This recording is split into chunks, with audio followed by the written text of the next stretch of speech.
Hey, what's up everybody? It's Joel Hoekstra here between shows in Grand Rapids and thought I'd give you a little peek at what you're seeing in my guitar parade in this show. I used 14 guitars in the show. Could I do it with much less? Heck yes, but what fun would that be? So the first off is a black Les Paul Custom. I start the show actually with it. Up here you might ask, what the heck is this thing? Well, we don't have mic stands in our positions, so typically you'll see on the others, these have picks up there, extra picks. These were all thrown away and given to people. So let's see, second up here, we got the Satch Chrome Boy. And everybody sees that on Oh Holy Night.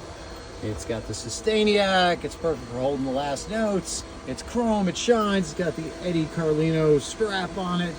Shout out to Eddie Carlino for that. Let's see, next up we got the Jackson PC1. That is Phil Collin. For those that don't know, from Def Leppard, you see the throwaway picks. A lot of people have seen that when I stepped out with Cher, all the step out songs. So that has been, let's see, on the Billboard Music Awards with her, and at the Rock and Roll Hall of Fame with her, and on the SNL 50 Homecoming concert. Next up, the most controversial piece.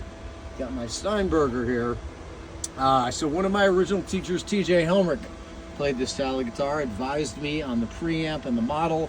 A lot of people attribute this to a nod to Vito Bratta, who I also love and admire, but this is actually in tribute to one of my original teachers. Got a great clean on it with the EMGs.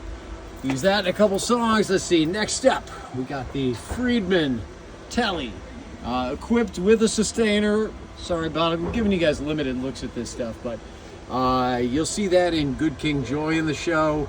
The sustainers are invaluable on TSO. We don't have amps on stage, so there's times when you want power chords to keep ringing. You have the ability to do so with the flip of a switch, or in the case of the Satch, to keep a single note going. So let's see. Next, this was my first purchase and what I still consider my main TSO guitar. This is, of course, a white Les Paul Custom, and it's a beauty.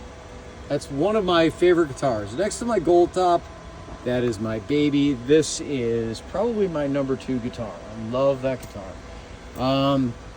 Next up, we got a Gibson Firebird. And this I use on What Child Is This? There's some heavy duty, low chugging on it, and I really dig it for it. Great looking guitar.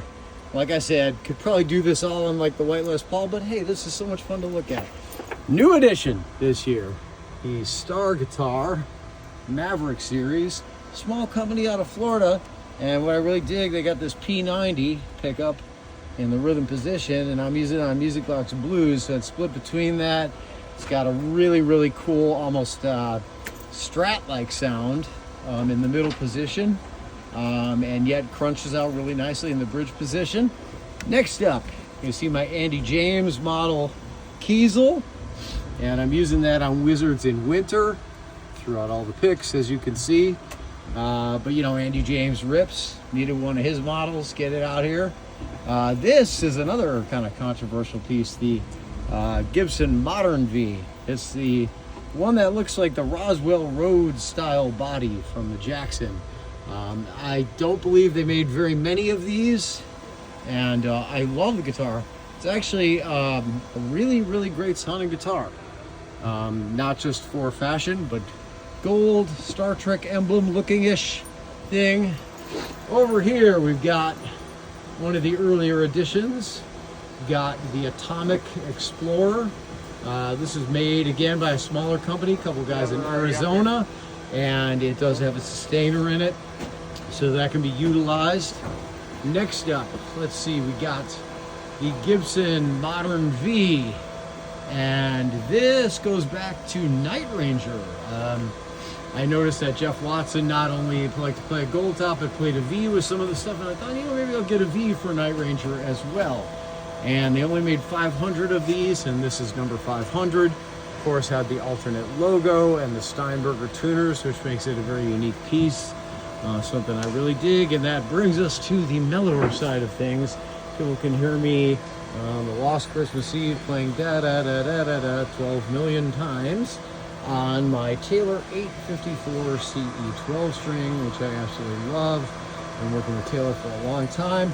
And then on our tribute piece to Paul O'Neill on the song Sleep this year in the set. I hope I'm not giving away stuff I'm not supposed to give away. This is the guitar that is not owned by me. It's a Chet. And Paul O'Neill was a big fan of Chet's. And so we played in honor to him. You can see even on the strap, I have a rose attached that was from Paul's memorial service. And when Chris is mentioning Paul prior to it, I always make sure to give it a little rub for good luck so I don't play any wrong chords or any wrong notes. So there you go. That is essentially the Guitar Parade happening stage left in TSO East this year. Give you one last quick look through everything. I wish I could show you that modern V a little bit better. It's pretty rad. But anyway, got quite a collection. And shout out to everybody for putting up with me for playing so many guitars out here. We're swapping through transmitters as the show goes.